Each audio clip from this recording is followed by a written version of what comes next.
ਤੇ सब तो पहले सजना बेलियां नू हथ मथे ते रख सलाम करना। आ गुलोकार ते ना फनकार आ मैं जिक्र अली अली सुबह शाम करना। चलो अज तुहाडे कोल भी पेश हो गए हाँ। इदों पिछा लगे जी सन 1983 दे विच पहली रिकॉर्डिंग मेरे वालद साहब कराई। उस तो बाद फिर मैं किंग फड़ लई है ते साई मुश्ताक दे नाल जो किस्टां दे विच किंग वजदी पियो आ मेरे हत्थे दे विच ते मैं ही वजाने वाला वां। ते हज़रत नौ शो पीर दी तारीफ करांगा।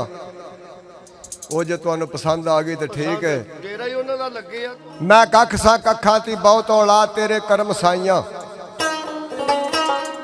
आ मैनू लख कीता तुसां लख कीता मैं लख हो के तेरे वास्ते कदी नहीं। आ कख कीता वड्डे जिगरियां वालिया लजपाला तुसां कदे नहीं करम तू। आ वख कीता इंज करदा सरदार कोई वेख्या ही नहीं जिवें तुसां सवाली दा पख कीता।